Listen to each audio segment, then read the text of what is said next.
జర్నలిస్టులుగా పనిచేస్తున్న వారే క్రిమినల్స్గా ఆలోచిస్తే ఎలా ఉంటుంది అనేది ఒక క్రైమ్ సినిమా స్టోరీని తలపించేలా ఒక టీవీ ఛానల్ రిపోర్టర్ గుంటూరులో ఒక సిఐకి జర్నలిస్టుకు ఉన్న తగాదాతో ఆ సోకాల్డ్ జర్నలిస్టు తన స్కార్పియో వాహనాన్ని మాస్కులు వేసి కొంతమంది తన అనుచరులతోనే అద్దాలు పగలగొట్టిస్తూ సెల్ ఫోన్లో రికార్డు చేసి నా వాహనాన్ని కొంతమంది గుర్తు తెలియని వ్యక్తులతో సిఐ గారే నా వెహికల్ను ధ్వంసం చేయించినారని చెప్పేసి పోలీస్ స్టేషన్లోకి వెళ్ళి సదరు సిఐ పైన కేసు పెట్టారు ఆ రిపోర్టర్. కొత్తగా వచ్చిన ఒక ఛానల్ అంటూ కూడా ఈరోజు ప్రముఖ దినపత్రికలో వచ్చింది. ఆ ఛానల్ ఏదప్ప అంటే బీఆర్కే న్యూస్ అంట. ఆ బీఆర్కే న్యూస్లో పనిచేస్తున్న గుంటూరు రిపోర్టరు సిఐ పైన కక్ష తీర్చుకోవడానికి ఆయనకు సిఐకు ఉన్న మనస్పర్ధలకి ఆయన వాహనాన్ని ఆయనే ధ్వంసం చేసి ఆయనే కేసు పెట్టి ఈ విధంగా విచారణ నిమిత్తం అక్కడున్న సీసీ కెమెరాల్లో అన్నీ ఎంక్వైరీ చేస్తే ఆ సీసీ కెమెరాల్లో ఆయన ధ్వంసం చేపిస్తున్న సంఘటన ఏదైతే ఉందో ఈయన సెల్ ఫోన్లో రికార్డు చేస్తుండే సంఘటన అంతా కూడా బట్టబయలైంది. సరే, ఆ వాహనం వెతుక్కుంటూ పోలీసులు ఎక్కడెక్కడ తిరుగుతుంది ఏమప్ప అంటే ఆ సదరు రిపోర్టర్ ఆ స్కార్పియో వాహనాన్ని హైదరాబాద్కు తరలించి హైదరాబాద్ నుంచి వేరే రూట్లలో అనంతపురానికి తీసుకొచ్చారు. అనంతపురం తీసుకొచ్చి అదే ఛానల్లో పనిచేస్తున్న ఇక్కడ లోకల్లో పనిచేస్తున్న రిపోర్టర్కు అప్పచెప్పాడు. ఆ రిపోర్టరు పాపం ఏదో మన తోటి జర్నలిస్టు మా ఛానల్లోనే పనిచేసే ఒక సీనియర్ జర్నలిస్ట్ కదా అని చెప్పేసి ఆ వాహనం తీసుకొని పుట్టపర్తికి అనంతపురానికి 2 రోజులు ఇక్కడ ఉన్న కొంతమంది లోకల్ జర్నలిస్టులందరినీ ఎక్కించుకొని పుట్టపర్తికి పోయారు. సరే, గుంటూరు పోలీసులు వెతుక్కుంటూ అనంతపురం వచ్చారు. అనంతపురం వరకు ఆ వెహికల్ ఎక్కడెక్కడ టోల్ గేట్లు దాటింది ఏమనేది మొత్తం ఆరాధిస్తే అనంతపురం వరకు వచ్చింది. అనంతపురంలో ఆగిపోయింది. అనంతపురం నుంచి ముందుకు కదలలేదు. ఎక్కడ పోయిందని గుంటూరు పోలీసులు అనంతపురంలో లోకల్ పోలీసులను ఆశ్రయించి చివరికి అది అనంతపురంలోనే అదే బీఆర్కే న్యూస్ ఛానల్లో పనిచేస్తున్న రిపోర్టర్ దగ్గరే ఉందని తేల్చారు. దాన్ని ప్రస్తుతానికి అదుపులోకి తీసుకున్నారు. ఎవరైతే ఆ మాస్కులు వేసుకొని ఆ స్కార్పియోను ధ్వంసం చేసి సిఐ పైనే కేసు పెట్టారో వాళ్ళని కూడా అదుపులోకి తీసుకున్నారు. కానీ ఈ ఛానల్ రిపోర్టర్ మాత్రం ఇంతవరకు దొరకలేదంట. ఏది ఏమైనా గుంటూరులో అంటే ప్రజాస్వామ్యంలో 4th పిల్లర్ అంటారు జర్నలిస్టులు ఈ విధంగా చేస్తే ఇక సమాజానికి ఏం మెసేజ్ ఇచ్చినట్టు? మనం పోలీసుల పైన జర్నలిస్టుల పైన పోలీసులకు రాజకీయ నాయకులకు ఇవన్నీ కూడా కామన్గా జరుగుతూ ఉంటాయి. అంటే వృత్తిరీత్యా ఒక్కొక్కసారి పోలీసులతో జర్నలిస్టులు గొడవపడము, వాళ్ళు జర్నలిస్ట్తో గొడవపడము, రాజకీయ నాయకులపైన ఏదైనా వార్తలు రాశారని రాజకీయ నాయకులు గొడవపడము, ఇవన్నీ సర్వసాధారణంగా జరుగుతుంటాయి. బట్ నీతిగా నిజాయితీగా నిక్కచ్చిగా పనిచేసే జర్నలిస్టుకు ఎన్నో ఒడిదుడుకులు ఉండొచ్చు. కానీ దాన్ని లీగల్గా ఎదుర్కోవాలి. కానీ దొంగ దెబ్బగా ఏదో క్రైమ్ స్టోరీ సినిమాలాగా ఈ విధంగా తన వాహనాన్ని తనే ధ్వంసం చేసుకొని ఒక సిఐ పైన ఈ విధంగా చేయడం కరెక్ట్ కాదు అని తోటి జర్నలిస్టులే సిగ్గుతో తలదించుకున్న పరిస్థితి అయితే ఉంది. మరి ఈ విధంగా జర్నలిస్టుగా పనిచేసేవాడికి కనీస జ్ఞానం ఉండాలి. కనీసం మన సెల్ ఫోన్లో రికార్డు చేస్తే అవి ఎక్కడి నుంచి వచ్చాయి వీడియోస్? ఇప్పుడున్న ఏఈ కాలంలో ఆర్టిఫిషియల్ ఇంటెలిజెన్స్ కాలంలో ఉన్నాం. పోనీ మాస్కులు వేసుకున్నంత మాత్రాన మాస్కులు తొలగించే టెక్నాలజీ కూడా ఉంది. ఎవరు ధ్వంసం చేశారని ఇవన్నీ తెలియకనే జర్నలిస్ట్ అయ్యాడా? ఎంత జర్నలిస్ట్ అనేవాడికి ఎంతో దూరదృష్టి ఉండాలి. అలా కాకుండా కొంతమంది తెలివి తక్కువ జర్నలిస్టులు అంటాను నేనంటే. తెలివి తక్కువగా ఆలోచించే జర్నలిస్టులే ఇలాంటి పనులు చేస్తారు. నిజంగా తెలివైన వాళ్ళు ఎవరు కూడా ఏదన్నా ఉంటే వృత్తిరీత్యానో లేకపోతే సిఐ పని ఏదైనా ఉంటే లీగల్గా ఏదైనా తెలుసుకోవచ్చు. కానీ ఈ విధంగా చేయడం కరెక్ట్ కాదు. ఇది ఏ జర్నలిస్ట్ అయినా కూడా ఇది నిజంగా సిగ్గుచేటు. ఈ విషయంలో ఏం జరిగిందనేది ఒకసారి ఈరోజు పేపర్లో చదివి వినిపిస్తా చూడు. స్కార్పియో ఓ సినిమా కథ.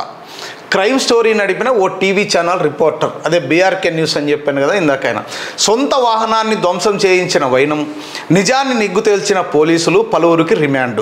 కేసు భయంతో గుంటూరు నుంచి అనంతకమకం వెతుక్కుంటూ వచ్చిన గుంటూరు పోలీసులు వాహనం స్వాధీనం ఆలస్యంగా వెలుగులోకి. చూడండి, ఇది ఒక స్కార్పియో కథ. అచ్చం తెలుగు సినిమాని తలపించేలా ఓ టీవీ ఛానల్ రిపోర్టర్ నడిపిన క్రైమ్ స్టోరీ. కథ మొత్తం స్కార్పియో చుట్టూనే తిరిగింది. గుంటూరులో మూలాలు ఉన్న ఆ స్టోరీ స్టోరీ అనంతపురంలో మలుపు తిరిగింది. చివరకు వాహనాన్ని గుంటూరు పోలీసులు స్వాధీనం చేసుకున్నారు. ఈ క్రైమ్ స్టోరీ ఆలస్యంగా వెలుగులోకి వచ్చింది. అనంతపురం జిల్లాకు చెందిన పలువురు టీవీ ఛానళ్ల రిపోర్టర్లు ఇటీవల సత్యసాయి బాబా జయంతి వేడుకలకు ఒక స్కార్పియో వాహనంలో వెళ్ళారు. కొత్తగా వచ్చిన ఆ ఛానల్ రిపోర్టర్ ఆహ్వానం మేరకు మరిన్ని ఛానళ్ల రిపోర్టర్లు కూడా వెళ్ళారు. ఈ నెల 18న వెళ్ళిన ఆ రిపోర్టర్లు 19న తిరిగి అనంతపురం వచ్చినట్లు సమాచారం. అయితే 2 రోజుల కిందట పుట్టపర్తికి వెళ్ళేందుకు స్కార్పియోను సమకూర్చిన కొత్త ఛానల్ రిపోర్టర్ను గుంటూరు పోలీసులు, అనంతపురం పోలీసులు పిలిపించారు. ఆ స్కార్పియో కథ ఏంటో చెప్పాలని ఆరాధీశారు. కూపీలాగి వాహనాన్ని స్వాధీనం చేసుకున్నారు. ఆ ఛానల్ రిపోర్టర్ కూడా చేసేది ఏమీ లేక వెన్ను తిరిగి వచ్చారు. అయితే వాహనంలో పుట్టపర్తికి వెళ్ళిన చాలామందికి అంటే రిపోర్టర్లకి దాని వెనక ఉన్న అసలు కథ మాత్రం తెలియదు. అయితే దీని వెనక థ్రిల్లింగ్ స్టోరీ ఉన్నట్లు పోలీసుల విచారణలో బట్టబయలైంది. ఎవరైనా మనకేం తెలుస్తుంది, ఇప్పుడు వృత్తిలో భాగంగా ఏదో కవరేజ్కి పోదాం రా అంటే మనం కూడా వెళ్తాం. మనకు తెలియనప్పుడు మిగతా జర్నలిస్టులకు ఆపాదించడం కూడా కరెక్ట్ కాదు. మిగతా జర్నలిస్టులకు కూడా తెలియకుండా ఆ వాహనం ఎక్కారు, వెళ్ళారు. ఎవరో ఎక్కడో గుంటూరులో చేసిన పని అనంతపురం వరకు వచ్చిందంటే అంటే తెలివి తక్కువ పని అంటాను. ఆ జర్నలిస్ట్ చేసింది నిజంగా ముమ్మాటికి తెలివి తక్కువ పనే. ఈ స్కార్పియో వాహనాన్ని పోలీసులు స్వాధీనం చేసుకోవడం వెనుక అసలు క్రైమ్ స్టోరీ గుంటూరులో జరిగినట్లు సమాచారం. గుంటూరులో ఓ సిఐకు మరో ఛానల్ రిపోర్టర్కు వివాదం ఉన్నట్లు తెలిసింది. ఎప్పుడైనా వివాదం ఉంటే లీగల్గా లేదా వృత్తిరీత్యా హానెస్ట్గా ఉన్న వాళ్ళని ఎవరిని ఏం చేయలేమనుకోండి. ఎప్పుడన్నా ఉంటే ఆ రకంగా ఏదన్నా లీగల్గా చూసుకోవాలి. కానీ మరి ఇంత వెర్రి పుష్పము అంటారు అన్నమాట, వెర్రి పుష్పము అంటారు ఇలాంటి వాళ్ళని. సరే, ఈ క్రమంలో ఆ రిపోర్టర్ కొంతమందికి మాస్కులు వేయించి తన స్కార్పియో వాహనాన్ని ధ్వంసం చేయించినాడు. ఈ మొత్తం సీన్ను సెల్ ఫోన్లో రికార్డు చేయించాడు.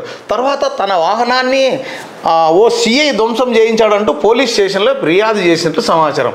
అయితే పోలీసులకు అనుమానం వచ్చి విచారణ చేయడంతో ఈ మొత్తం ఎపిసోడ్కు రచయిత, డైరెక్షన్ అంతా ఆ టీవీ ఛానల్ రిపోర్టరేనని తేలింది. ఆ రిపోర్టర్ కొంతమంది మాస్కులు వేసుకున్న వారితో ధ్వంసం చేయించడం, ఆయన సెల్ ఫోన్లో రికార్డు చేయించడం అంతా సీసీ కెమెరాల్లో రికార్డు కావడంతో అసలు కథ బయటపడింది. ఈ కేసులో మాస్కులు వేసుకుని వాహనాన్ని ధ్వంసం చేసిన వారిని పోలీసులు రిమాండ్కు పంపారు. అయితే కీలక వ్యక్తి మాత్రం గుంటూరులో తప్పించుకొని అనంతపురానికి వచ్చాడంట. అదే వాహనంలో అనంతపురానికి ఎలా వచ్చారు? గుంటూరులో పోలీసులకు దొరకకుండా తప్పించుకున్న ఆ ఛానల్ రిపోర్టర్ తన మకాం అనంతపురం మార్చాడు. తన స్కార్పియో వాహనంలోనే గుంటూరు నుంచి హైదరాబాద్ మీదుగా అనంతపురం వచ్చినట్లు సమాచారం. అయితే ఇప్పటికే నిఘా ఉంచిన గుంటూరు పోలీసులు అన్ని టోల్ గేట్ల సీసీ కెమెరాలు పరిశీలించారు. గుంటూరు నుంచి అనంతపురం వరకు సీసీ కెమెరాల్లో కనిపించిన ఆ వాహనం అనంతపురం దాటి వెళ్ళకపోవడం నిందితుడు ఇక్కడే ఉన్నాడంటూ అనుమానించారు.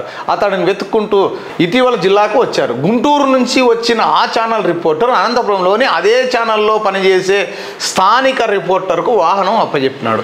ఎలాగూ చేతిలో వెహికల్ ఉందంటూ ఆ కొత్త ఛానల్ స్థానిక రిపోర్టర్తో పాటు మరికొన్ని ఛానళ్ళ రిపోర్టర్లు 18వ తేదీ 19వ తేదీ పుట్టపర్తిలో కవరేజ్ కోసం వెళ్ళి వచ్చారు. అయితే అప్పటికే జిల్లా కేంద్రానికి చేరుకున్న గుంటూరు పోలీసులు అనంతపురం పోలీసులతో కలిసి విచారణ చేశారు. గుంటూరులో ఓ టీవీ ఛానల్ రిపోర్టర్ నడిపిన క్రైమ్ స్టోరీ వెహికల్ అనంతపురంలో అదే ఛానల్ రిపోర్టర్ వద్ద ఉన్నట్లు గుర్తించి విచారణ చేసిన పోలీసులు వాహనాన్ని స్వాధీనం చేసుకున్నారు. తర్వాత వాహనాన్ని గుంటూరుకు తరలించారు. అయితే ఈ విషయాలు ఏవి తెలియక అందులో పుట్టపర్తికి వెళ్ళిన రిపోర్టర్లు విషయం తెలుసుకొని అయ్యా బాబోయ్ ఈ స్కార్పియో వెనుక ఇంత కథ నడిచిందా అంటూ ముక్కును వేలేసుకున్నారు. అంటే తెలియనప్పుడు ఈ స్కార్పియోలో వెళ్ళి ఈ స్కార్పియోకి ఇంత కథ ఉందా అన్నట్టుగా ఉంటుంది పరిస్థితి. ఇది బీఆర్కే న్యూస్లో పనిచేస్తున్న గుంటూరు రిపోర్టర్ చేసిన పనికి అనంతపురంలో బీఆర్కే న్యూస్లో పనిచేస్తున్న రిపోర్టర్కి కూడా తెలియకుండా ఆ వాహనాన్ని ఈ విధంగా పుట్టపర్తికి తీసుకుపోవడం, పోలీసులు సినిమా క్రైమ్ స్టోరీగా నడిపిన ఈ రిపోర్టర్ని ఏమనాలా ప్రజలారా? ఇలాంటి రిపోర్టర్లు కూడా ఉన్నారా అంటే ఎస్, అన్ని డిపార్ట్మెంట్లోనూ పోలీసుల్లోనూ జర్నలిస్టులోనూ అన్ని దానిలోనూ ఇలాంటి వాళ్ళు ఉంటారు. మరి ఇలాంటి వాళ్ళ వల్ల అందరికీ చెడ్డ పేరు వచ్చే అవకాశం ఉంది. ఎప్పటికైనా నిజం నిప్పు లాంటిది, ఖచ్చితంగా తెలిసి తీరుతుంది. అందుకనే ఏదైనా తప్పు చేసేటప్పుడు 1కి 10 సార్లు ఆలోచించాలి. తప్పే చేయకపోతే ఈ సమస్య ఉండదు కదా. ఎవరో పైన కక్ష తీర్చుకోవడానికి, ఆ సిఐ పైన ఏదో కేసు నెట్టడానికి, నీకున్న కక్ష తీర్చుకోవడానికి ఈ విధంగా చేసి అడ్డంగా మీరే ఇరుక్కున్నారు. సో నేనేమంటానంటే చెరపకురా చెడియవు అనే సామెత ఉండనే ఉంది. ఎప్పుడు కూడా నిజం నిప్పు లాంటిది. ఎంత దాచినా అది దాగదు.